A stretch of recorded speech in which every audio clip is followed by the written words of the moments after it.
नमस्कार. मी सिव्हिल अलर्टच्या वतीनं सर्व विद्यार्थ्यांचे तसेच आपल्या गेस्टचे टॉप वर स्टॉप ह्या कार्यक्रमामध्ये स्वागत करतो. सर्वांना सिव्हिल अलर्ट तर्फे 75व्या स्वातंत्र्य दिनाच्या हार्दिक शुभेच्छा. पाठीमागील महिन्यात एक दुःखद घटना घडली. सिव्हिल इंजिनिअरिंग क्षेत्रातील विद्यार्थी स्वप्नील लोणकर या विद्यार्थ्याने आत्महत्या केली. त्याला सर्व विद्यार्थी व सिव्हिल अलर्ट तर्फे भावपूर्ण श्रद्धांजली. तर आजच्या आपल्या कार्यक्रमाला सुरुवात करूयात. आजचे आपले गेस्ट आहेत ज्यांनी MES 2000 मेन्स एक्झाम मध्ये 300+ स्कोर केला. तसेच महाराष्ट्रातील नामांकित टेस्ट सिरीज मध्ये ऑल महाराष्ट्र रँक 1 मिळवत यशाचं शिखर गाठलं. असे आपले आजचे गेस्ट म्हणजे मिस्टर मयूर अरोदा सर. यांना मी विनंती करतो की त्यांनी कार्यक्रमाला सुरुवात करावी व त्यांचं इंट्रोडक्शन द्यावं.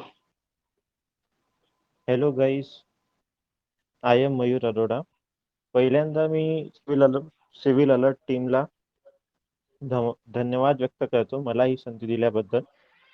या लेक्चरमध्ये मी माझी मेन्सची स्ट्रॅटेजी सांगणार आहे. ही स्ट्रॅटेजी तुम्हाला बाकी एक्झामसाठी सुद्धा कामी पडेल. आता बघा, प्रत्येकाचा आपापला पॅटर्न असतो. मी फक्त माझी स्ट्रॅटेजी शेअर करणार आहे इकडे.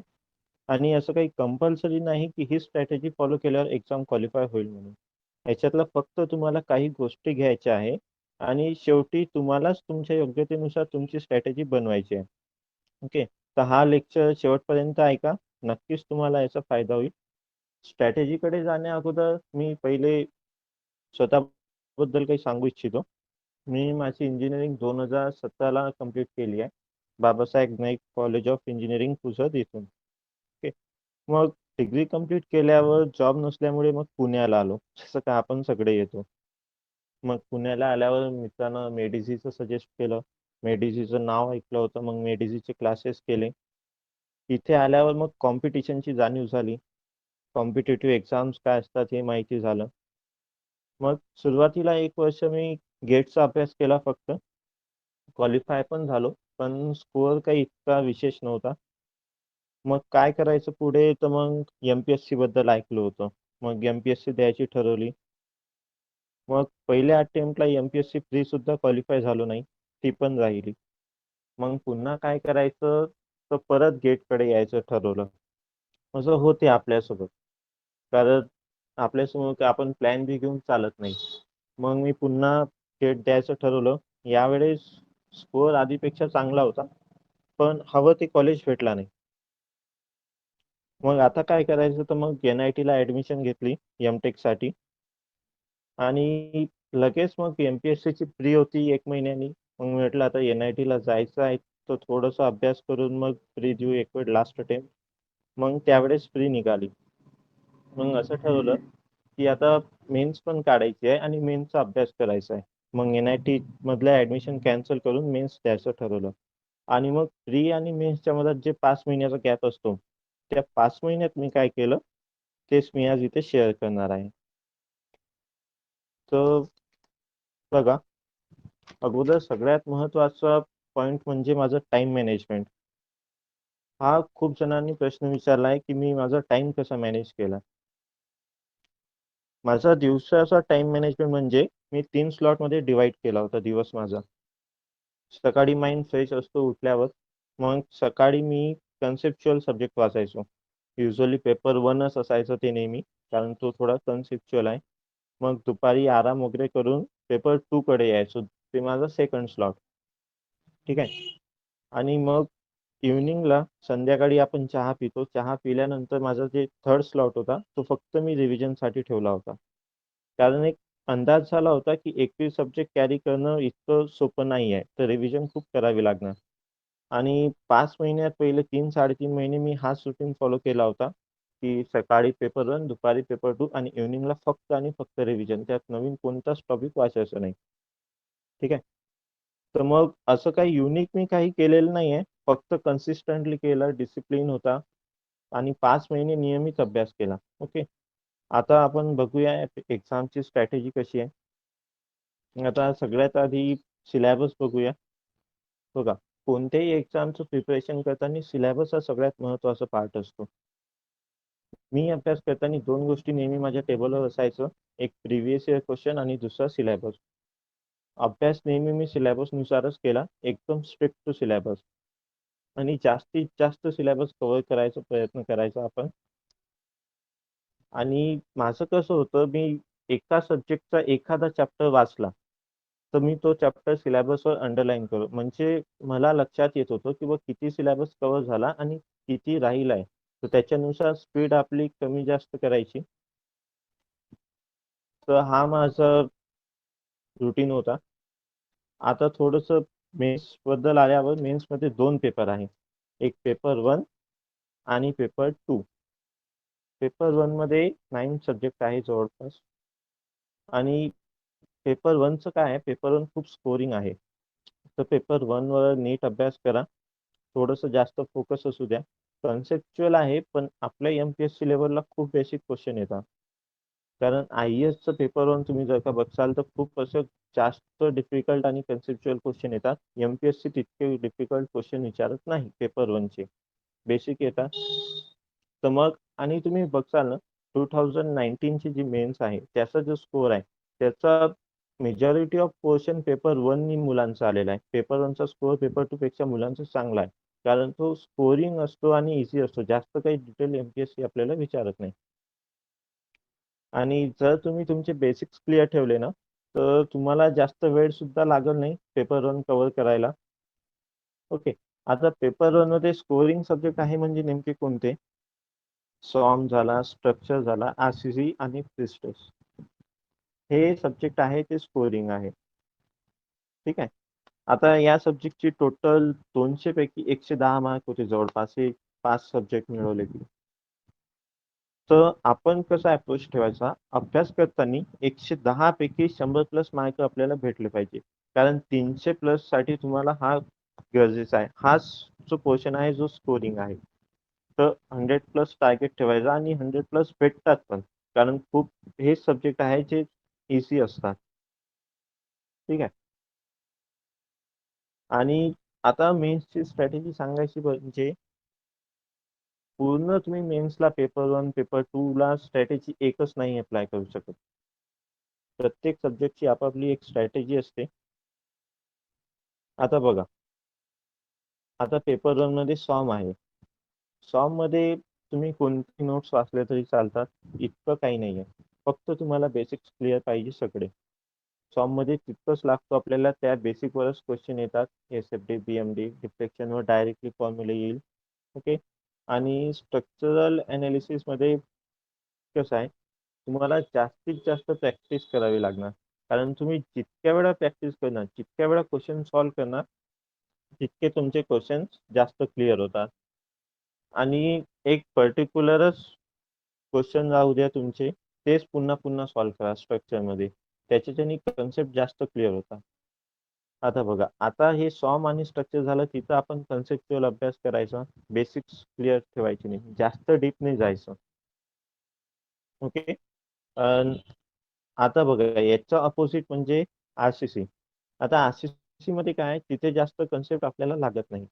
कारण मोस्टली एक्झाम मध्ये प्रोव्हिजन्स ऑफ फॉर्म्युलेवर क्वेश्चन येतात. ओके. तर हेच जास्त इम्पॉर्टंट आहे. आणि इतके प्रोव्हिजन्स आणि फॉर्म्युलेस कसे लक्षात ठेवायचे, तर त्याला एकच ऑप्शन आहे, रिव्हिजन. रिव्हिजन केल्यानेच गोष्टी लक्षात राहणार तुम्हाला, असं काही लक्षात राहणार नाही. कारण कन्सेप्ट लक्षात राहतात, प्रोव्हिजन्स आणि फॉर्म्युले जास्त वेळ लक्षात राहत नाही. ओके. आणि मी कसं मॅनेज केलं होतं, मी सगळे प्रोव्हिजन्स लिहून काढले होते आणि तेच ते रिवाइज करत होतो मी. कारण आरसीसी मध्ये तुम्ही बघाल तर आरसीसी मध्ये जास्त थेरॉटिकल क्वेश्चन येत नाही, डेफिनेशन्स वगैरे येत नाही, प्रोव्हिजन्स, फॉर्म्युलेस. आता लास्ट टाइमचे MES 19 चे क्वेश्चन बघाल तर सगळेचे सगळे जवळपास क्वेश्चन प्रोव्हिजन्सवरच आहे आणि फॉर्म्युलेत आहे. ओके. आता बघा, हे झालं आरसीसी. आणि आता यांचं कॉम्बिनेशन एक सब्जेक्ट बनतो फ्री स्ट्रेस. आता फ्री स्ट्रेस मध्ये प्रोव्हिजन सुद्धा आहेत आणि बेसिक सुद्धा लागतात. थोडे कन्सेप्च्युअल क्वेश्चन येतात. आता 2019 मध्ये थोडेसे त्यांनी लेवल वाढवली आहे प्रिस्पेक्टची, कारण प्रॉब्लेम्स होते, 3-4 प्रॉब्लेम्स होते आणि थोडे चांगले लेवलचे होते. तर इथे तुम्हाला प्रोव्हिजन्स पण पाठ करायचे आहे आणि बेसिक्स पण क्लिअर करायचे आहे. तर इथे तुम्हाला रिव्हिजन लागतील. ओके. आता बघा, पेपर 1चा अभ्यास करताना लक्षात असू द्या की सगळे सब्जेक्ट आहे ना एकमेकाशी लिंक आहे. तर आता एका सब्जेक्टचा अभ्यास करताना तो टॉपिक त्याच सब्जेक्टसाठी मर्यादित नका असू दे. तोच टॉपिक दुसऱ्या सब्जेक्टसाठी पण अप्लाय असतो. पेपर 1ची ही एक खूप चांगली गोष्ट आहे. आता याचा तुम्हाला एक चांगला एक्झाम्पल देतो. आता प्रिस्ट्रेस कॉन्क्रीट मधला जो कन्सेप्च्युअल पार्ट आहे, म्हणजे stress concept, analysis, stress calculation, हा सगळा जर का तुम्ही सॉम व्यवस्थित केला असेल ना, तर तुम्हाला लक्षात येईल की सॉम मधला जो आहे पार्ट, कोणता, बेंडिंग थेअरीचा, तोच चॅप्टर तिथे पुन्हा रिपीट झालेला आहे. प्रिस्ट्रेस, पूर्ण प्रिस्ट्रेस त्याच्यावर आहे. तर मग तुम्ही बेंडिंग थेअरीचा चॅप्टर नीट केला तर तुमचा प्रिस्ट्रेसचा तो अर्धा प्रिस्ट्रेस जवळपास आपोआपच होऊन जाईल. ओके. आता तसं याचं दुसरा एक्झाम्पल म्हणजे आता स्ट्रक्चरमध्ये स्टिफनेस आणि फ्लेक्सिबिलिटी मेथड्स आहे. आता हा चॅप्टर थोडासा कॉम्प्लिकेटेड आहे आणि नेहमी मुलं डाऊट्स विचारतात तिथं. तर याच्यासाठी तुम्हाला माहिती आहे का, जे सॉमचं डिफ्लेक्शन चॅप्टर आहे ना, त्याचे जे सगळे डिफ्लेक्शनचे फॉर्म्युलेज आहेत ते तुम्हाला पाठ पाहिजे. आणि ते पाठ कसे करायचे, पेजवर लिहून काढायचे आणि पुन्हा पुन्हा ते रिवाइज करायचं. ते डिफ्लेक्शनचे फॉर्म्युले तुम्ही पाठ केले तर ते पूर्ण फ्लेक्सिबिलिटी आणि स्टिफनेस मध्ये तेच फॉर्म्युलेज यूज होतात. आणखी नवीन फ्लेक्सिबिलिटी स्टिफनेस मध्ये काहीच नाही आहे. तर थोडा एकत्रितपणा आणायचा प्रयत्न करा पेपरसाठी. आणि तुम्ही जे काही वाचत आहात ते फक्त नीट वाचा. म्हणजे फक्त असं पेजेस पलटवत आहे असं नका करू. जे वाचलं आहे ना ते थोडं नीट वाचायचा प्रयत्न करा, की जेणेकरून तुम्हाला क्वेश्चन्स आले पाहिजे. नाही तर खूप मुलं असं वाचतात, मग त्यांना क्वेश्चन विचारले की क्वेश्चन येत नाही. असं नको व्हायला. तुम्ही जे वाचलंय त्याच्यावरचे मार्क तुम्हाला भेटायला पाहिजे, तर ते वाचून अर्थ आहे. ओके. तर हे थोडंसं पेपर 1 बद्दल लक्षात ठेवा. थोडंसं लिंक करून अभ्यास करा. आणि आता सीपीएम पट आणि नेटवर्क अनालिसिस जो सब्जेक्ट आहे, आता त्याच्यात माहिती आहे का, सीपीएम पट आणि कन्स्ट्रक्शन इक्विपमेंटचे नोट्स आहेत चांगले आहेत मेडिसीचे. बाकीचे टॉपिक आहेत त्याचे नोट्स अवेलेबल नाही आहेत जनरली. ओके. तर मग ह्याच्यासाठी माहिती आहे का, सर्च करायला शिका थोडंसं. गुगल आहे त्याचा यूज वगैरे करत चला. नेटवर सर्च करायचं आणि जे काही तुम्हाला इन्फॉर्मेशन भेटते, स्टँडर्ड डेफिनेशन्स भेटतात, डाटा भेटते, ते थोडंसं लिहत चला आपल्या बुकमध्ये. आणि ते लिहिल्यावर रिवाइज सुद्धा करायचं. कारण या टॉपिकचे नोट्स कुठेच अवेलेबल नाही आहे. तर पण याच्यावर क्वेश्चन येतात. एमपीएससीचं एक ही चांगली गोष्ट आहे की सिलेबसमध्ये जो काही चॅप्टर तुमचे मेन्शन आहे, तो प्रत्येक चॅप्टरवर एमपीएससी एक तरी क्वेश्चन टाकतो. आधी सीपीएम पटवरच क्वेश्चन यायचे, पण 2019ला एमपीएससीनी सगळ्या साईट लेआउट झाला, आणखी क्वालिटी, सेफ्टी सगळ्यांवर एक एक क्वेश्चन टाकलाय. तर थोडंसं सिलेबस आहे पूर्ण कव्हर करायचा प्रयत्न करा. आणि प्रत्येक टॉपिकवर क्वेश्चन एक्सपेक्टेड आहे एमपीएससी कडून. हे एक एमपीएससी बद्दल चांगली गोष्ट आहे. ओके. आता थोडंसं पेपर 2 बद्दल बोलूया. आता पेपर 2 मध्ये 11 सब्जेक्ट आहे. काही सब्जेक्ट खूप मोठे आहेत पेपर 1, पेपर 2 मधले. ओके. आता ते जिओटेक, एन्व्हायरमेंट झाला, एफएम, हे खूप मोठे मोठे सब्जेक्ट आहे. आणि काही सब्जेक्ट छोटे आहे. एक्झाम्पल फॉर टनेल झाला, ब्रिज झाला, हायड्रोलॉजी. आणि बघा पेपर 2 मध्ये कसं आहे, प्रत्येक सब्जेक्टला इक्वल वेटेज आहे, 18 मार्क्स. तर आपल्याला कमीत कमी वेळात जास्त मार्क्स करायचं हे प्रयत्न केला पाहिजे. तर मी आधी कसं केला होता पेपर 2 साठी, की जे पहिले छोटे छोटे सब्जेक्ट आहे ना ते नीट केले होते. आणि ते एकदम स्टँडर्ड रेफरन्स मधून केले होते. कारण त्या सब्जेक्टचे रेफरन्स सुद्धा लहानच असतात, ते इतकं काही अवघड जात नाही वाचायला. तर मी त्याच्यावरचे पूर्ण 18चे 18 मार्क्स कन्फर्म केले होते, हे सगळे जे लहान सब्जेक्ट आहे. मग हे सब्जेक्ट तुम्ही नीट केले की नाही, तर मग याच्यानंतर तुम्ही जाऊ शकता लाईक एन्व्हायरमेंट झाला, एफएम झाला, या सब्जेक्टवर. का? कारण या सब्जेक्टचे जे क्वेश्चन्स आहे ओके ते एक्झाम मध्ये इझी असतात ॲज कम्पेअर टू जिओटेक. तर मग तुम्ही हे सब्जेक्ट आधी करा, कारण हे मोठेच आहे पण क्वेश्चन थोडेसे इझी आहे, तुम्हाला मॅथ्स लवकर कव्हर होईल. आणि मग शेवटीला जिओटेक झालं. जिओटेक आता लास्ट टाइम तर सर्वेचे पण क्वेश्चन खूप म्हणजे असे चांगले लेवलचे टाकले होते एमपीएससी न, एक्सपेक्टेड नव्हते बट टाकले. तर मग हे सर्वे जिओटेक तुम्ही थोडस लास्टला ठेवा. आणि आता दुसऱ्या कोणत्या एक्झामची प्रिपरेशन करत असाल तुम्ही मधात, तर सर्वे हा सब्जेक्ट थोडस पहिले असू द्या. कारण सर्वे हा असा सब्जेक्ट आहे की जो प्रत्येक एक्झामला कॉमन आहे. बीएमसी असू द्या, MIDC, जेईच्या जिल्हा परिषद, सगळ्या एक्झामला एकच सब्जेक्ट मॅक्सिमम क्वेश्चन असतात, तो असतो सर्वे. तर सर्वे हा पहिले करा. फक्त एमपीएससी साठी करत असाल तर थोडस लास्टला असू द्या. बाकीचे आधी जे कन्फर्म मार्क्स वाले क्वेश्चन आहे, सब्जेक्ट आहे, ते असू द्या. ओके. आता पेपर 2 मध्ये तुम्ही प्रोव्हिजन्स आणि one liner questions, definitions, types वगैरे असतात कोणत्या गोष्टीचे, ते टाइप्स कुठं यूज होतात, हे सगळं याच्यावर जास्त फोकस करा. कारण हेच क्वेश्चन मध्ये विचारतात. पेपर 2 मध्ये जास्त करून कन्सेप्ट विचारत नाही, except some subjects like geotech झाला. आता जिओटेक मध्ये माहिती आहे का, जिओटेक मध्ये खूप जास्त कन्सेप्च्युअल क्वेश्चन्स येतात. म्हणजे तुम्हाला तो टॉपिक खरंच समजलेला आहे का, तरच तुम्ही सॉल्व्ह करू शकता. आणि लास्ट इयर तर त्यांनी न्यूमेरिकल्स जास्त टाकले होते. आय गेस इंजिनिअरिंग सर्व्हिसेसचे न्यूमेरिकल्स होते. तर थोडस असं पेपर अनालिसिस करत चला. आणि पेपर 2 मध्ये प्रोव्हिजन्स खूप जास्त आहे. ओके.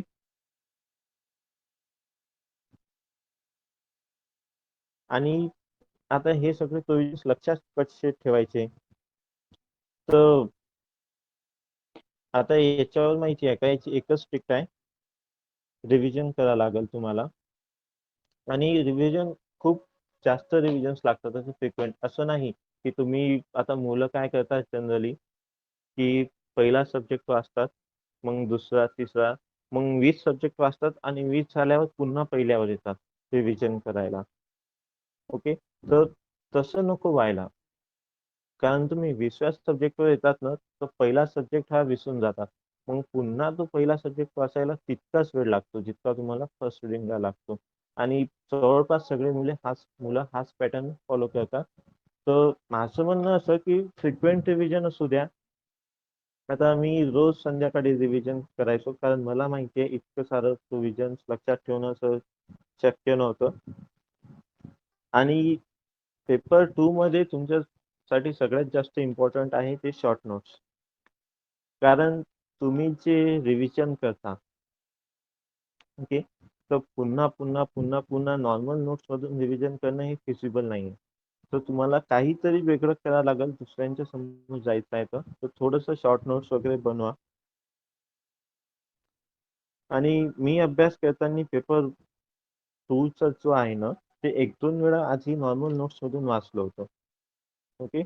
आणि नंतर मग फक्त पेपर 1-2 चे जे शॉर्ट नोट्स होते, पुन्हा पुन्हा पुन्हा पुन्हा तेच रिवाइज केले होते मी. पेपर 1-2 चे जे नॉर्मल नोट्स आहेत त्याच्याकडे गेलोच नाही मग पुन्हा. शेवटपर्यंत जे शॉर्ट नोट्सच चालले. आणि कदाचित जर का तुम्हाला एखादा टॉपिक समजत नसेल, तर मग तुम्ही नॉर्मल नोट्सकडे जाऊ द्या, नाही तर शॉर्ट नोट्सच चालू द्या. आणि पेपर 2 मध्ये तुम्हाला सिलेबस कव्हर करणे आवश्यक आहे. Paper 1, paper 2 syllabus is the most important. आणि आता सपोज तुम्हाला रिव्हिजन करायची आहे, आता सपोज ब्रिज इंजिनिअरिंगची रिव्हिजन करायची आहे, तर आता तुम्ही प्रत्येक वेळेस संघाला घेऊन त्याच्यातून रिव्हिजन करणं नाही, इतका वेळ नाही आहे आपल्याला, कारण 31 सब्जेक्ट आहे आणि खूप मोठा सिलेबस आहे. तर सगळ्यात जास्त मोठा सिलेबस हा एमपीएससीचा आहे. गेटचा पण सिलेबस इतका मोठा नाही आहे जितका एमपीएससीचा आहे. तर मग तुम्हाला इथे शॉर्ट नोट्स बनवावं लागेल. तुम्ही शॉर्ट नोट्स बनवा, तेच ते वाचा. माझं कसं होतं, प्रत्येक सब्जेक्टच्या मी शॉर्ट नोट्स काढल्या होत्या. म्हणजे मी आधी वाचायचो, मग जेव्हा दुसरी रिव्हिजन करायची तेव्हा शॉर्ट नोट्स काढून घ्यायचो आणि मग दुसऱ्या रिव्हिजन नंतर मग शॉर्ट नोट्स मधूनच रिव्हिजन करायची. पुन्हा मेन नोट्स कडे जायची गरज नाही. तर तुम्ही शॉर्ट नोट्स काढा आणि त्याला पुन्हा पुन्हा रिवाइज करा. बघा, रिव्हिजनला ऑप्शन नाही आहे. ते तुम्हाला एमपीएससी साठी मॅन्डेटरी आहे की करावीच लागेल आणि असं फ्रिक्वेंटली करावी लागेल. असं नाही की सब्जेक्ट पासला 15-20 दिवस सोडून दिला आणि मग पुन्हा रिव्हिजन करतोय. मग तो सगळं व्हॅनिश व्हायला लागतो. तर तुम्ही रिव्हिजन वगैरे फ्रिक्वेंटली करा. आता थोडं प्रिव्हियस इयर क्वेश्चन बद्दल बोलून घेऊ. बघा, आता ही जी काही मी स्ट्रॅटेजी सांगितली की कोणत्या सब्जेक्टचा अभ्यास कसा करायचा, हे मी कशावरून ठरवली असेल की मला कोणीतरी सांगितली. मी प्रिव्हियस इयर क्वेश्चन्स आहे ना त्याचा अनालिसिस केला, म्हणजे खूप जास्त अनालिसिस केला. प्रिव्हियस इयर क्वेश्चन सगळ्यात जास्त महत्वाचा पार्ट आहे. आता बघा, आता मुलांजवळ असतात तर प्रिव्हियस इयर क्वेश्चन्स, पण मुलांना माहिती नसतात की प्रिव्हियस इयर क्वेश्चनचा यूज कसा करायचा. तर हा खूप महत्वाचा पॉइंट आहे. थोडंसं नीट आहे का. आता बघा, सपोज तुम्ही कोणताही सब्जेक्ट स्टार्ट करणार आहे तर त्याच्या अगोदर प्रिव्हियस इयर क्वेश्चन बघून घ्या त्या सब्जेक्टचे. ओके, आता सपोज तुम्ही एखादा सब्जेक्ट स्टार्ट करणार आहे ना, तर स्टार्ट करण्या अगोदर थोड्या वेळ आधी त्याचे क्वेश्चन सगळे बघून घ्या. सगळ्या इयरचे काय काय आहे ते क्वेश्चन समजून घेण्याचा प्रयत्न करा. आणि समजून घेण्याचा प्रयत्न म्हणजे ते क्वेश्चनचा पॅटर्न कसा आहे. सपोज वन लाइनर आहे की मल्टिपल स्टेटमेंट वाले क्वेश्चन आहे की न्यूमेरिकल आहे की प्रोव्हिजन्स विचारले आहे, डेफिनेशन विचारले आहे. हे सगळं थोडंसं ऑब्झर्व करायला शिका. आणि तुम्ही जेव्हा प्रिव्हियस इयर बघसाल तर तुम्हाला त्या सब्जेक्टचे हॉट टॉपिक्स कळेल. या सब्जेक्ट मध्ये जास्त कोणत्या टॉपिकवर क्वेश्चन आला, कोणता चॅप्टर आहे जो इम्पॉर्टंट आहे की प्रत्येक वेळेस 2 ते 3 क्वेश्चन येतात, हे थोडंसं नोट डाऊन करत चला. आणि त्याच्यानंतर मग तुम्ही सब्जेक्टच्या अभ्यासाला सुरुवात करा. आणि अभ्यास करताना तर तुम्हाला पूर्ण सब्जेक्ट कव्हर करायचा आहे, तो विषय नाही. ठीक आहे. पण जे तुम्ही हॉट टॉपिक्स काढले आहे ते हॉट टॉपिक्स तुम्ही नीट अभ्यास करा, कारण तो सगळ्यात महत्वाचा पार्ट आहे एमपीएससीचा. एमपीएससी माहिती आहे का, फक्त क्वेश्चन चेंज करते. टॉपिक एमपीएससीचा तोच असतो. एमपीएससी एकाच टॉपिकवर क्वेश्चन विचारल, पुढच्या वर्षी त्या टॉपिकवरचा दुसरा क्वेश्चन विचारल, तिसऱ्या वर्षी त्या टॉपिकवरचा फिरून क्वेश्चन विचारल. पण एमपीएससी जे टॉपिक आहे ना ते फिक्स आहे. तर तुम्ही थोडेसे ते टॉपिक बघत चला, कारण टॉपिक खूप जास्त इम्पॉर्टंट असतात. ओके, आता फॉर एक्झाम्पल याचा एक एक्झाम्पल देतो तुम्हाला. हायड्रॉलिक मशीन म्हणून पेपर 2 चा एक सब्जेक्ट आहे. ओके, आणि हायड्रॉलिक मशीन मधला एक टॉपिक आहे स्पेसिफिक स्पीड. आता 2015 ला पण स्पेसिफिक स्पीडवर क्वेश्चन होता, 2017 ला पण स्पेसिफिक स्पीडवर क्वेश्चन होता. म्हणजे 2017 ला पंपची विचारली होती, 2018 ला बहुतेक टर्बाईनची विचारली होती. आता हे सगळे क्वेश्चन झाले. आता मग एमपीएससी ने काय केलं, 2019 ला स्पेसिफिक स्पीडचे डायमेन्शन्स विचारले. तर तुम्ही काय करा, अभ्यास करताना मी काय केलं होतं की मला जो एक टॉपिक भेटला की स्पेसिफिक स्पीडवर क्वेश्चन विचारलेला आहे आयोगानं 2015 ला, तर मी तो पूर्ण टॉपिक एकदम व्यवस्थित करायचो की त्या टॉपिकवरचा पुन्हा कुठे क्वेश्चन आला तर तो मला आला पाहिजे. या पॅटर्ननी अभ्यास करा, कारण टॉपिक चेंज नाही होत. एखाद्या टॉपिकवर जर का क्वेश्चन आलाय तर त्या टॉपिकवर पुन्हा क्वेश्चन येऊ शकतो हा असेम्पशन घेऊन चला. तर मग तुम्ही थोडासा जास्त अभ्यास करणार. ओके, मी तो टॉपिक एकदम व्यवस्थितपणे करायचो, त्यालाच पुन्हा पुन्हा रिवाइज करायचो की त्याचे 2 मार्क तरी ऍटलिस्ट मला भेटले पाहिजे. आता बघा, आणि जर का तुमचा सब्जेक्टचा अभ्यास करून झाला, तो सब्जेक्ट तुम्ही पूर्ण संपवला, तर त्याच्यानंतर तुम्ही प्रिव्हियस इयर क्वेश्चन सॉल्व्ह करायला जा, असं तरी मला योग्य वाटलं. कारण मी पूर्ण सब्जेक्ट आधी वाचून घ्यायचो आणि त्याच्यानंतर प्रिव्हियस इयर क्वेश्चन अटेम्प्ट करायचो. ओके, तर प्रिव्हियस इयर क्वेश्चन लावताना मी काय ऑब्झर्व करायचो की जे क्वेश्चन आहे प्रिव्हियस इयरचे ते सगळे मी वाचले आहेत का, म्हणजे सगळे मला आलेत का. पण आता सगळे तर येत नाही, काही 2-3 क्वेश्चन असतातच जे तुमच्या बुकमध्ये नसतात, तुम्ही ज्याच्यातून अभ्यास करता तुमच्या नोट्समध्ये नाही आहे. तर मग तिथे तुम्हाला अल्टरनेटिव्ह नोट्सकडे जायची गरज आहे. म्हणजे सपोज आता 1-2 क्वेश्चन आहे, मी बुकमधून अभ्यास केला, माझी सपोज आता मेडिसीची बुक आहे, मी त्याच्यातून अभ्यास केला आणि मग अभ्यास केल्यानंतर मी त्या सब्जेक्टचे प्रिव्हियस इयर क्वेश्चन लावले आणि मग 2-3 क्वेश्चन आहेत जे मला मेडिसीच्या बुकमध्ये नाही भेटले. मग मी काय करायचो, ते 2-3 क्वेश्चन रेफरन्समध्ये शोधायचो. मग तिथे तुम्ही रेफरन्सचा यूज करा आणि जर का सगळेच्या सगळे क्वेश्चन तुम्ही वाचलेल्याच बुकमधले आले, तर मग तुम्हाला रेफरन्स वगैरे यूज करायची गरज नाही. आता हायड्रोलॉजी जवळपास मेडिसच्या बुकमधूनच येतो, तर मग तुम्हाला तिथे रेफरन्सची गरज नाही आहे. 1-2 टॉपिक काय आहे त्याच्यासाठी रेफरन्स लागते, पण जे टॉपिक बुकमध्ये आहे ते बुकमधूनच करा. आणि आता रेफरन्स तुम्ही वाचली आहेत ना, तर रेफरन्स मधला जो काही डाटा आहे तो तुमच्या बुकमध्ये लिहत चला साईडला, रेग्युलर बुक किंवा शॉर्ट नोट्समध्ये, आणि तो नियमित रिवाइज करत चला. खूप मुलं काय, ते रेफरन्स मधून वाचून तर घेतात, पण ते तिथेच अंडरलाईन करून सोडून देतात. मग रिव्हिजन करत नाही आणि मग तो आठवत नाही. तर मग त्याचा काही उपयोग नाही. आता माझी एक सवय चांगली आहे, की मला कुठं पण काही पण डाटा भेटला, तर मी तो माझ्या बुकमध्ये लिहून घ्यायचो. कुठला पण. पण एखाद्या ऑथेंटिक सोर्स पासून भेटला, तर मी तो डाटा आपल्या बुकमध्ये लिहून घ्यायचो आणि त्याला नियमित रिवाइज करायचो. थोडंसं डाटा कलेक्शनची सवय टाका. ती एक त्याचा एक खूप मोठा बेनिफिट असतो. आता खूप मुलं विचारतात, की सर एम-सी-क्यू कशातले लावायचे? कोणतं पब्लिकेशन आहे? तर बघा, एम-सी-क्यू लावायचं हा प्रत्येक सब्जेक्टनुसार व्हॅरी होतो. ठीक आहे. आता खूप जण म्हणतात, की सर एस-ए साठी आय-ए-एसचे एम-सी-क्यू लावायचे का? आता मला तरी अशी गरज नाही वाटली कधी. कारण आय-ए-एसचे जे स्ट्रक्चरचे एम-सी-क्यू आहेत, ते खूप जास्त टफ असतात. खूप जास्त कन्सेप्ट लागतात. एम-पी-एस-सीला तितके कन्सेप्ट लागत नाही. तर मला तरी अशी गरज नाही वाटली. पण तुमच्याजवळ शेवटी वेळ असला, तर तुम्ही नक्कीच वाचा. फायदाच होईल, असं नुकसान काही नाहीये. ओके.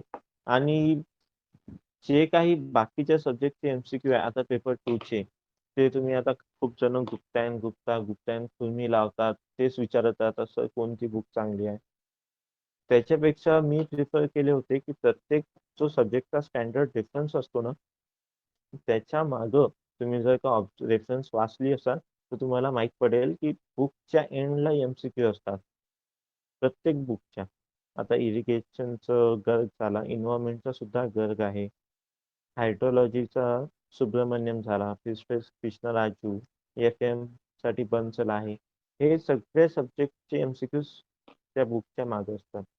तर मग मी तेच प्रिफर केलं होतं, की ज्या एंडचे एम-सी-क्यू बाकीचं असं गुप्ता तुम्ही याच्यात खूप चुका असतात. तर मला तरी ते ऑथेंटिक सोर्स वाटलं, तर मग मी तेच ते एम-सी-क्यू लावले होते रेफरन्स मधले. आणि आय-ए-एसचं जर तुमच्याजवळ वेळ वेळ असेल, तर तुम्ही काय करा, आय-ए-एसचे जे पेपर 2 चे वन लाइनर एम-सी-क्यू असतात ना, जे एकदम सिंपल असतात और एकदम लहान-लहान प्रॉब्लेम असतात, ते सॉल्व्ह करा. त्याची प्रॅक्टिस करा आणि जिओटेकचे आय-ए-एसचे क्वेश्चन लावायला पाहिजे. ते एक चांगलं आहे. आणि तुम्हाला खरंच एम-सी-क्यू लावायची गरज आहे का? आणि बघा माझं कसं होतं, मी एम-सी-क्यू लावायच्या आधी ना रिव्हिजन प्रिफर करायचो. म्हणजे एम-सी-क्यू लावण्यापेक्षा माझं रिव्हिजनवर जास्त भर असायचा. कारण तुम्हाला एक एक्झाम्पल देतो. आता आर-सी-सी मध्ये मॅक्सिमम एन्फोर्समेंट ऑफ स्टील आहे 4%. ठीक आहे. तर ती व्हॅल्यू कधी चेंज होणार नाही आहे आणि त्याला कोणी उलट्या याने विचारू नाही शकत. तर मग तिथे तुम्हाला एमसीक्यू लावायची गरज नाहीये. आरसीसीचे मी क्वेश्चन नाही लावले होते. मी काय केलं की तीच ती व्हॅल्यू पुन्हा पुन्हा पाठ केली, कारण मला तो आन्सर आला पाहिजे. ते क्वेश्चन लावायची गरज नाहीये. क्वेश्चन लावा साठी, स्ट्रक्चरसाठी, त्याची प्रॅक्टिस करा, तिथे कन्सेप्ट लागतात. पण आता टनेल ब्रिज साठी याच्यासाठी क्वेश्चन लावायची मला तरी आवश्यकता नाही वाटली. कारण जर तुम्हाला प्रोव्हिजन सगळे पाठ आहेत ना, तर क्वेश्चन मध्ये असं काही वेगळं नाही विचारत. मी तरी एमसीक्यू या सब्जेक्टचे लावले नाही. मी फक्त रिव्हिजनवर जास्त फोकस केला. आणि रिव्हिजन अशी की म्हणजे आठवलं पाहिजे सगळं. Without options you should be able to take your answer.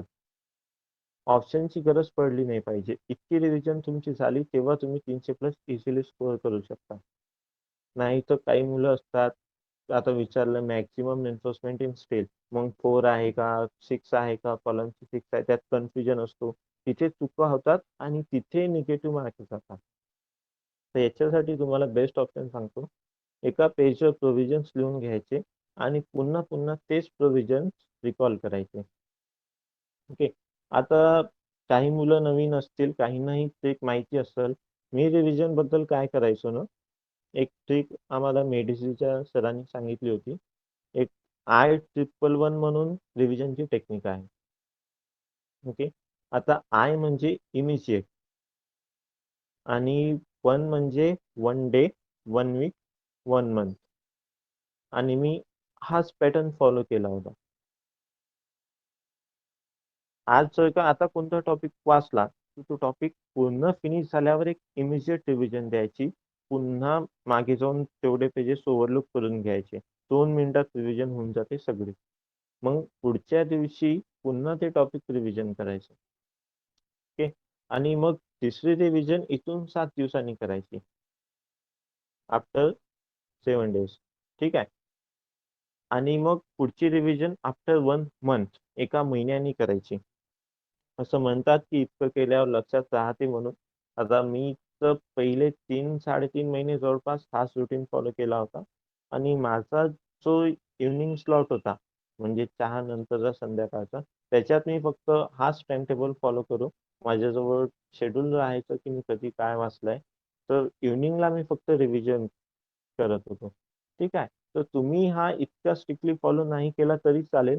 फक्त इतकं लक्षात राहू द्या की रिव्हिजन ही मस्ट आहे आणि फ्रिक्वेंटली रिव्हिजन लागतील. जास्त गॅप नका पडू देऊ. एखादा टॉपिक वाचलाय मग पुढच्या महिन्यात वाचतोय असं नका. तर वाचलंय तर नीट वाचा आणि त्याची वेळेवर रिव्हिजन करा. हेच मला सांगायचं होतं. आणि पुढील प्रोग्राम मी आयोजकांकडे हँडओव्हर करतो.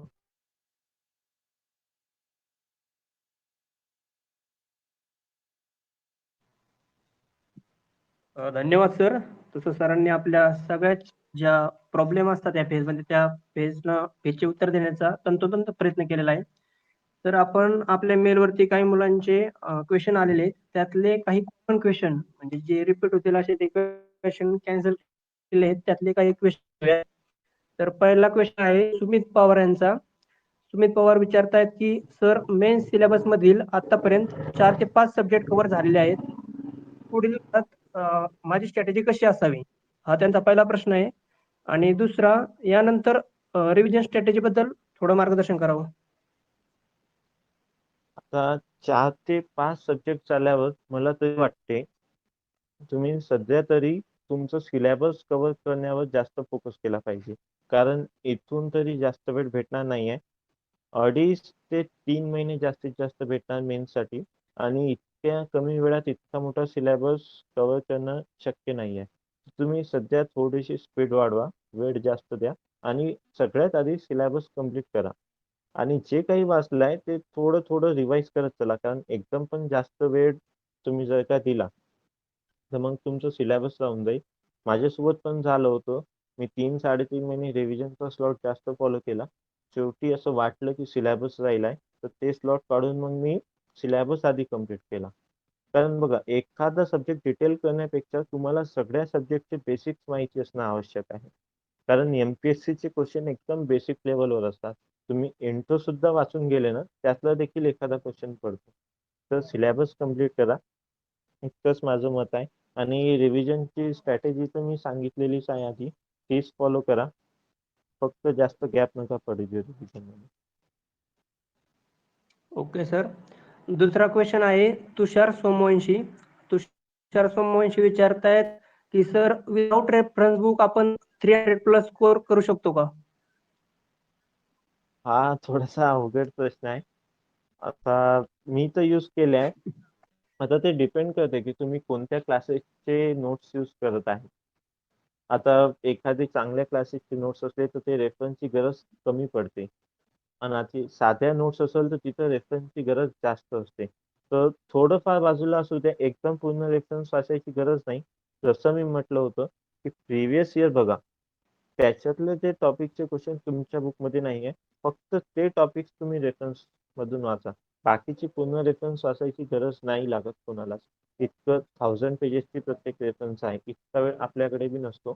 फक्त टॉपिकनुसार थोडंफार तुम्हाला रेफरन्सकडे जावंच लागेल. Okay sir. पुढचा क्वेश्चन रोहित कट्टे यांचा आहे. ते बोलताय की सर सीपीएम सब्जेक्टसाठी एमसीक्यू साठी कोणतं बुक प्रिफर करावं? म्हणजे सीपीएम मध्ये काही टॉपिक आहेत जसे की job layout, safety, inventory, material management या टॉपिक रिलेटेड स्टडी मटेरियल कुठं भेटत नाही आणि त्यावरचे एमसीक्यू तर कुठंच भेटत नाही. मग यासाठी तुम्ही कोणतं स्टडी मटेरियल सजेस्ट कराल? बघा, आता जे सीपीएम पार्ट म्हणजे तो सब्जेक्ट आहे, त्याच्यातला एक सीपीएम पार्ट हा एक टॉपिक आहे. तर सीपीएम पार्टचे क्वेश्चन्स तुम्हाला IAS मध्ये भेटून जाईल. प्रिव्हियस इयर मध्ये वाटेल तेवढे क्वेश्चन्स आहे आणि ते सॉल्व्ह करायला पाहिजे. इतके एकदम डिफिकल्ट नाही आहे, सोपे आहे. ते सॉल्व्ह करा. पण राहिले बाकीचे सब्जेक्टचे, बाकीचे जे टॉपिक्स आहे सेफ्टी, हे टॉपिक तुम्हाला IASचं जे जनरल स्टडीज आहे, पेपर 1 मधला एक GSचा पेपर असतो. त्याच्यात एक स्टँडर्ड्स आणि क्वालिटी प्रॅक्टिसेस म्हणून सब्जेक्ट आहे. तिथे तुम्हाला हे टॉपिक्स भेटून जाईल. आणि याच्यावरच्या MCQ साठी एक नवीन पब्लिकेशन आहे टेक्निओ.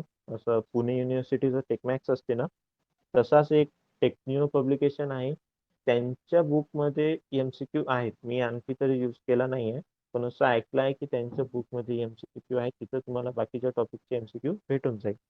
पण अभ्यास करताना जितका डाटा भेटते ते लिहत चला, कलेक्ट करत चला, कारण याच्या ऑथेंटिक सोर्सेस नाही आहे या टॉपिकचे तरी. Okay sir. पुढचा प्रश्न विक्रम माने यांचा आहे. हा प्रश्न खरं तर खूपच इंटरेस्टिंग आहे आणि हा बऱ्याच मुलांच्या बाबतीत घडत असेल. ते विचारताय की सर जुनी मुलं जी या क्षेत्रात आहेत ती आमचा कॉन्फिडन्स कमी करण्याचा प्रयत्न करतात. ते असं बोलताय की यावर्षी क्लास 1च्या जागा जास्त असल्याने जी जुनी मुलं आहेत ती खूप जास्त अभ्यास करतात. त्यामुळे नवीन मुलांना सिलेक्ट होण्याचे चान्सेस खूप कमी आहेत. तर यावर तुम्ही काय सांगाल? असं खरं तर काहीच नसते. कारण माझे देखील सिनियर होते. ते देखील आणखी अभ्यासच करत आहे. तसं सीनियर ज्युनियरचं नसते. तुमचा एक अप्रोच पाहिजे, एक एम पाहिजे. नीट अभ्यास करा. असं बाकीच्या गोष्टीकडे लक्ष नका देऊ. मी जेव्हा मेन्स दिली मागच्या वर्षी, मेन्सचा माझा हा पहिलाच अटेम्प्ट होता. मी पहिल्या अटेम्प्टलाच मार्क घेतले. तर आणि खूप सिनियर्स आहे जे आणखी पण प्रयत्न करत आहे. तर तुम्ही असं बाकीच्या गोष्टींकडे लक्ष नका देऊ. आपला अभ्यास आपण करायचा आणि नियमित करायचा. ओके. शेवटचा प्रश्न आहे सर. तात्याराव पवार म्हणताय की जे मुलं म्हणजे सेल्फ स्टडी करतायत त्या मुलांसाठी एक्स्ट्रा पॉइंट काय सांगाल तुम्ही? आता जे मुलं सेल्फ स्टडी करत आहे माहिती आहे का, त्यांच्यासोबत मी एक बघितलं आहे की जो पेपर 1 होत असतो, तिथे ते थोडेसे मागं पडतात. म्हणजे सॉम, स्ट्रक्चर या सब्जेक्टमध्ये थोडीशी त्यांची लीड जाते, कारण त्यांना कन्सेप्ट लवकर क्लिक होत नाही. तर मी इतकाच म्हणणार, कारण पेपर 2 तर थेरी पार्ट आहे. ते सगळेच रट्टा मारू शकतात, त्याच्यात काही वाद नाही. पण पेपर 1 मध्ये थोडंसं जास्त फोकस करा आणि जे स्ट्रक्चर सॉम आहे याची जास्त थोडीशी प्रॅक्टिस करायला शिका. तेच एक जिथे आहे तिथे सेल्फ स्टडी करणारे थोडंसं मागं राहतात. त्याच्यावर थोडंसं जास्त भर द्या. ओके. तर मेलवर जी क्वेश्चन आली होती त्यातली कॉमन क्वेश्चन आपण जवळ-जवळ सगळी घेतली आहेत. तर काही मुलांना आता लाईव्ह क्वेश्चन विचारायचे असतील तर त्यांनी हँड राईज करा. आपण त्यांना चान्स देऊया.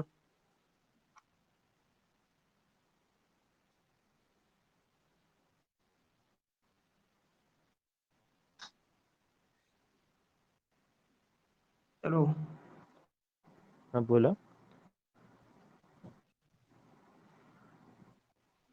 हॅलो. हा क्वेश्चन विचारा आपण.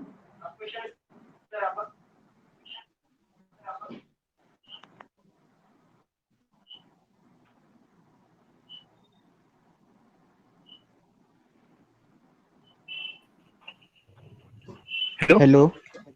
हा सर, हॅलो. तुम्ही मस्त अमोल गायडन्स जाधव दिला क्वेश्चन आता. विचारा आपला. सर एसए साठी काय हे ठेवायचे प्रिपरेशन, कसं ठेवायला पाहिजे एसए साठी? एसए साठी माहिती आहे का, तुम्ही एक सोर्स घ्या क्वेश्चनचा. आता प्रिव्हियस इयर झाले आणि दुसऱ्या पीएससी चे क्वेश्चन्स आहे. एक एसएससी च देखील चांगलं बुक आहे आयएस मास्टरचं, त्याचे क्वेश्चन सॉल्व्ह करा आणि तेच ते क्वेश्चन पुन्हा पुन्हा सॉल्व्ह करायचा प्रयत्न करा. नवीन क्वेश्चन भेटतात, कारण एक क्वेश्चन तुम्ही जेव्हा दुसऱ्यांदा सोडवतात ना, तेव्हा तुमची कन्सेप्ट जास्त क्लिअर होते. आणि एसए मध्ये लीड भेटते. एसए चा पेपर इतका काही टफ नसतो, बेसिक बेसिक विचारतात. आणि तुम्हाला वाटलं तर एक एसए साठी गुप्ता अँड गुप्ता तुम्ही एसए साठी यूज करू शकता, कारण त्याच्यातले क्वेश्चन्स असे डायरेक्टली आलेले आहेत, कधी कधी येतात. तर प्रॅक्टिस साठी ते एक म्हणून यूज करू शकता एसए साठी. एसए ची प्रॅक्टिस रिव्हिजन पेक्षा प्रॅक्टिसवर थोडंसं फोकस करा. Okay okay, thank you. Okay, Mayur sir आपला क्वेश्चन विचारा. Hello sir. हा बोला. सर ऑथेंटिक डेटा मिळवण्यासाठी कोणत्या नोट्स वापरल्या पाहिजेत किंवा बुक्स वापरले पाहिजेत? बघा, ऑथेंटिक म्हणजे कसल्या सब्जेक्टचं, कसल्या डाटा?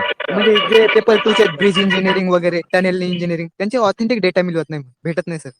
हा, तर टनेल आणि ब्रिज साठी माहिती आहे का, IRC चे कोर्स आहेत. तुम्ही थोडस कोर्स वगैरे वाचण्याची सवय टाका. एक म्हणजे डोळ्याखालून जाऊ द्या थोडस जे आहे ब्रिजचे. आणि टनेलचं ऑथेंटिक डाटा कुठेच नाहीये. तर मग टनेल साठी तुम्ही आता जे क्वेश्चन काढणारे असतात ना, ते देखील रेफरन्स मधलेच क्वेश्चन काढतात. सर तर अजून एक तुम्ही डाऊट आहे सर. हा सर 2018 साली जेव्हा पेपर आला होता हा मेन्सचा, तिथे सर असे वेगळेच म्हणजे 8 मीटर पर्यंत हे असतो, टनेल असतो, किंवा नेक्स्ट पेपर मध्ये 2019 मध्ये त्याची म्हणजे व्हॅल्यू वाढवली होती त्यांनी. 8 नाहीये, मला असं वाटते 18 आणि 20 आहे. हा 18 आणि हा सर हा, 18 आणि 20. आता ते कसं होतं, आता एखाद्याने सक्सेना वाचली असेल तर त्याच्यात 18 मीटर आहे पेपर काढणाऱ्याने, आणि एखाद्याने श्रीनिवासन मधून जर का क्वेश्चन टाकला असेल तर त्याच्यात 20 मीटर आहे. हे थोडंफार चालतो, त्यासाठी तुम्ही थोडंसं लक्ष असू द्या. आता ते पेपर काढणाऱ्यावर आहे, ते कशातून काढते. सर अजून एक डाऊट, छोटासा डाऊट आहे सर. बोला. डाऊट नाही सर, म्हणजे एक सर तुमचे नोट्स असतील, शॉर्ट नोट्स, तर ते शेअर करून द्या ना ग्रुपवर, चॅनलवर. शॉर्ट नोट्स मी प्रयत्न करतो, तशा खूप मोठ्या आहेत, जशा डायऱ्याच आहे खूप साऱ्या, स्कॅन करायला वेळ लागेल. ते बघतो, शॉर्ट्स जमलं मध्ये तर असतील. करेल. हा सर, खूप हेल्पफुल सर, पण खूप helpful. माहिती आहे का, स्वतःच्या शॉर्ट नोट्स स्वतः काढायला शिका, कारण ती एक प्रॅक्टिस होते. आता हा सर, माझ्याकडे माझे 2 टाईपचे शॉर्ट नोट्स आहेत, तर तेवढीच जास्त प्रॅक्टिस होती तुमची. प्रयत्न करा तुम्ही शॉर्ट नोट्स काढायचा, दुसऱ्याचा कमी वाचायचा ट्राय करा. ओके कारण सर. जो लिहितो ना, त्यालाच माहिती असतं शॉर्ट नोट्स मध्ये काय लिहिलेलं आहे. हा सर, थँक्यू सर. हॅलो. हा बोला. हा सर, तुम्ही क्लास कोणता लावलेला आणि कोणत्या ह्याला तुम्ही बुक्स वापरलेल्या, म्हणजे मेडिजी वापरलेल्या की एसच्या वापरलेल्या? मी मेडिसीचे क्लासेस केलाय आणि मेडिसीचेच नोट्स वापरले आहे. आणि कोणता पण, कुठे पुणे का दिल्लीला? पुण्याला. ओके सर, अजून एक डाऊट होता सर. हा बोला. हॅलो सर, ते काय म्हणजे काही मुलांना जर मी विचारलं, म्हणजे पुण्यातला, म्हणजे ग्रुपवरती चर्चा झालेली की मेडिजी चांगला नाही, तर तुमचा म्हणजे काय असेल, आहे का लावण्यासारखा? म्हणजे कारण आपण एवढे 50-60 हजार रुपये इन्व्हेस्ट करणार, तर काय म्हणजे असं तुमचा रिव्ह्यू काय आता असेल? बघा, आता क्लासेस तर चांगला आहे, तुम्ही अफोर्ड करू शकता तर लावायला पाहिजे. पण असं नाही आहे की मेडिसी लावला म्हणजे सिलेक्शन होतोच. कारण माझ्या सोबतचे, आम्ही आता मेडिसी लावली होती तर खूप मुलं होते माझ्या कॉलेजचे, तर आता त्या देखील काही मुलं आणखी प्रिपरेशनच करत आहेत. तर असं तुमच्यावर डिपेंड करते. आणि बाकीच्या क्लासेसची मुलं आहेत, त्यांचं सिलेक्शन झालंय. तर आता ते तुम्ही किती ग्राफ्स करता त्याच्यावर डिपेंड करतो. ओके. हॅलो. हा. हॅलो. हा बोला. हा सर, डाऊट असा होता की आपला आता ऑल सब्जेक्ट सगळे ऑल प्रिपेअर करून झाले असतील, हा तर आपण रिव्हिजन करत करत प्रत्येक सब्जेक्ट, आता आज आपला समजा सॉइल मेकॅनिक्स करून झालाय, तर हा त्याचे क्वेश्चन आपण लगेच सॉल्व्ह केले पाहिजेत का कसे, म्हणजे एक नाही, पहिले अर्धा मी दिवस दुसरा आता सब्जेक्ट. थोडेफार म्हणजे आता जो टॉपिक वाचलाय ना तुम्ही सॉइल मेकॅनिक्सचा, त्या टॉपिक वरचे क्वेश्चन लगेच सॉल्व्ह करून घ्या आणि प्रिव्हियस इयरचे. आता जे एमपीएससी प्रिव्हियस बाकीचे इयर. हा एमपीएससी प्रिव्हियस इयरचे आणि बाकीचे सोर्सेस होते ते माझं कसं होतं की मी मी थोडंसं गॅप पडून जायचो एखाद आठवड्याचा आणि मग क्वेश्चन लावायचो. म्हणजे मला कळायचं की मला वाचलेलं किती आठवत आहे आणि मग नाही आठवलं की मग मी पुन्हा वाचायचो तो टॉपिक. पण प्रिव्हियस इयर तेव्हाच्या तेव्हा लावणं गरजेचं आहे, म्हणजे तुम्हाला माहिती पडते तुम्ही जो वाचलेला आहे टॉपिक त्याच्यावरती क्वेश्चन खरेच आलेले आहे का, हे तुम्हाला लगेच कळेल प्रिव्हियस इयर केल्याने. Okay okay, thank you. Okay. Hello sir. हा सरांना असं मेल येत आहे सर्वांचे, तर सर्वांचे एक कॉमन प्रश्न आहे की शॉर्ट हा नोट्स कशा प्रिपेअर कराव्या. आता शॉर्ट नोट्स ते बघा, आता मी कसं शॉर्ट नोट्स कशा काढल्या होत्या, मला ज्या गोष्टी लक्षात राहतात मी त्या शॉर्ट नोट्स मध्ये कधीच नाही लिहायचो. ओके. आता काही मुलं शॉर्ट नोट्स मागत आहे मला, तर मला ज्या बेसिक गोष्टी लक्षात राहतात मी त्या शॉर्ट नोट्स मध्ये कधीच ऍड केल्या नाही. जे एकदम जास्त डाटा आहे तोच फक्त शॉर्ट नोट्स मध्ये लिहिला. तुम्ही क्वेश्चन लावा आणि शॉर्ट नोट्स कधी बनवायच्या, सेकंड डिव्हिजनच्या वेळेस. म्हणजे तुम्हाला तोपर्यंत कळेल की काय आठवते आपल्याला आणि काय आठवत नाही. तर ज्या गोष्टी आठवत नाही ना त्या तुम्ही शॉर्ट नोट्स मध्ये टाका. ज्या आता आठवल्या आहेत त्या पेपरमध्ये बी आठवणारच तुम्हाला. तर ज्या आठवत नाही त्या गोष्टी शॉर्ट नोट्स मध्ये टाका आणि तेच ते रिवाइज करायचं सवय टाका. ओके, तर सर आपण आता क्वेश्चन पास करतो एवढेच. हो. एक क्वेश्चन आपला राहून गेला सर आपला पोस्टरवरचा की टेस्ट सिरीज साठी योग्य टाइम हो. कोणता, टेस्ट सिरीज अनालिसिस कसं करावं, आणि जर टेस्ट सिरीज मध्ये आपला स्कोर इम्प्रूव्ह होत नसेल, म्हणजे आपण टेस्ट सिरीज हा देतोय पण स्कोर तिथंच राहतोय आणि जर त्यामुळे पण थोडस निगेटिव्हिटी बघा, येते, तर आता त्याला अप्रोच कसं करावं. टेस्ट सिरीज पहिला तुमचा फोकस असला पाहिजे सिलेबस कम्प्लीट करायचा. सिलेबस कम्प्लीट केल्याशिवाय मला तरी नाही वाटत की टेस्ट सिरीजचा काही उपयोग आहे.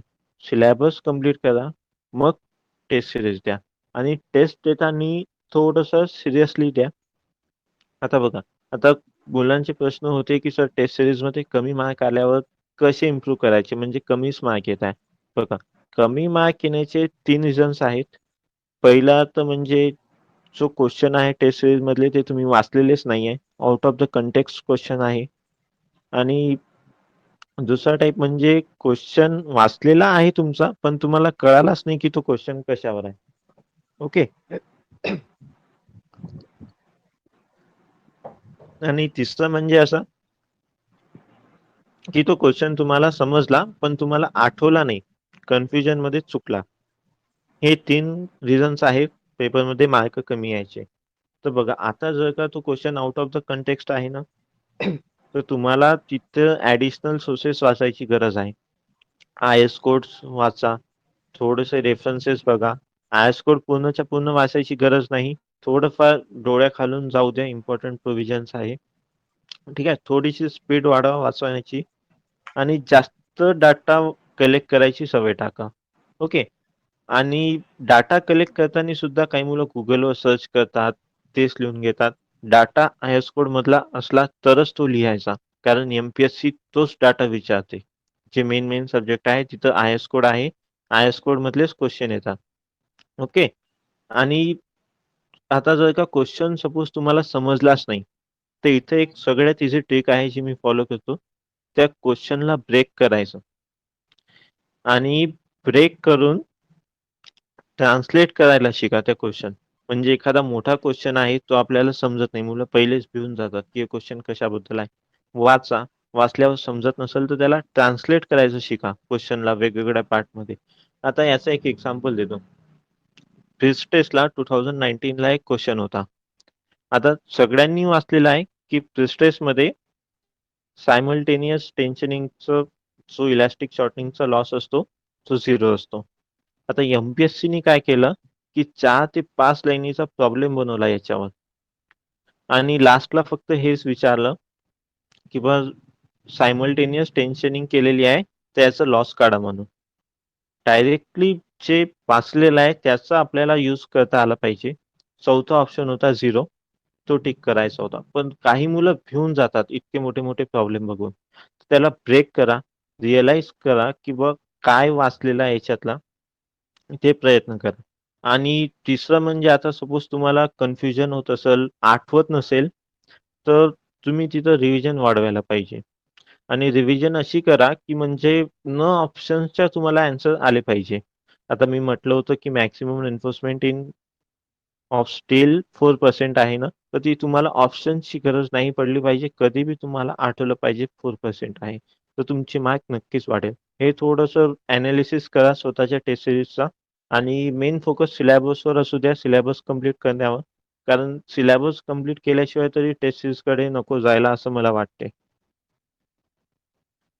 आणि ओके मग सर. टेस्ट आजच्या सीरीज प्रोग्रामचा शेवट. हॅलो? हा बोला बोला. आणि एक हा बोला सांगायचं बोला. होतं की टेस्ट सीरीज आपण जेव्हा देतो, आता सपोज 2 टेस्ट सीरीज आहे, तर 7 दिवसाचा गॅप आहे 2 टेस्टमध्ये. तर आपण पहिली टेस्ट दिली, आपण काय करतो मग त्या 7 दिवस दुसऱ्या टेस्टचंच रिवाईज करतो की ही टेस्ट चांगल्यानं देऊ. मग तिथे तुमचा सिलॅबस मागे राहून जातो. तिथे तुम्ही पहिला फोकस आपल्या याच्यावर करा की पूर्ण आपलं जे फायनल टार्गेट आहे ती मेन्स आहे, ती टेस्ट सीरीज नाही आहे. तर पहिला फोकस सिलॅबसवर असू द्या आणि त्या टेस्ट सीरीजच्या मागे जास्त नका लागू. सिलॅबस सोडून फक्त टेस्टच रिवाईज करत आहे आणि टेस्ट देत आहे. पहिले सिलॅबस करा. सिलॅबस झाल्यावर नक्कीच टेस्ट सीरीज द्या आणि एनालिसिस करा. Okay sir. आजच्या प्रोग्रामचा शेवटचा प्रश्न. सर, या सगळ्या जर्नी मध्ये फ्लो टिकवताना सेल्फ मोटिवेट स्वतःला कसं ठेवावं आणि सलग अभ्यास केल्यानंतर समजा किती दिवसाला एक ब्रेक असावा असं तुमच्यानुसार कसं वाटतं तुम्हाला? बघा आता आपला मोटिवेशन एक स्ट्रेसच होता. जॉब नाही लागली तर समोर काय करणार? कारण 2 वर्ष आधीच वाया केलेले होते. एक वेळ फक्त विचार करायचं की आपण कोणत्या परिस्थितीतून आलो आहे, घरची परिस्थिती काय आहे आणि नोकरी नाही लागली तर मग पुढं काय करणार? हाच एक चान्स असतो आपल्याला. तो वाटेल तितकी मेहनत करायची आणि माझं ब्रेकचं सिस्टम कसं होतं, मी प्रत्येक संडेला हाल्फ डे करायचो. म्हणजे सकाळी लवकर जायचं लायब्ररीत आणि दुपारपर्यंत अभ्यास करायचं आणि मग नंतर संध्याकाळी जायचं एकदम रात्री 8-9 वाजता जेवण करून थोडंफार. बाकी हाल्फ डे असायचं. मी प्रत्येक संडेला ब्रेक घेत होतो आणि मधात मूव्हीज वगैरे येतात. ते थोडंसं ते बी गरजेचं आहे. थोडंसं माइंड रिलॅक्स पाहिजे. आणि एक महत्त्वाचं राहिलं, की आता आपण अभ्यास करतो ना, थोडंसं प्री प्लॅन्ड असू द्या. म्हणजे उद्या काय अभ्यास करणार आहोत आपण ते आज थोडंसं ठरवत चला. आता मी म्हटलं आहे, की 3 स्लॉट होते. तर माझं 3 स्लॉटमध्ये मला काय किती वेळ वाचायचं होतं हे माझं माहिती आहे.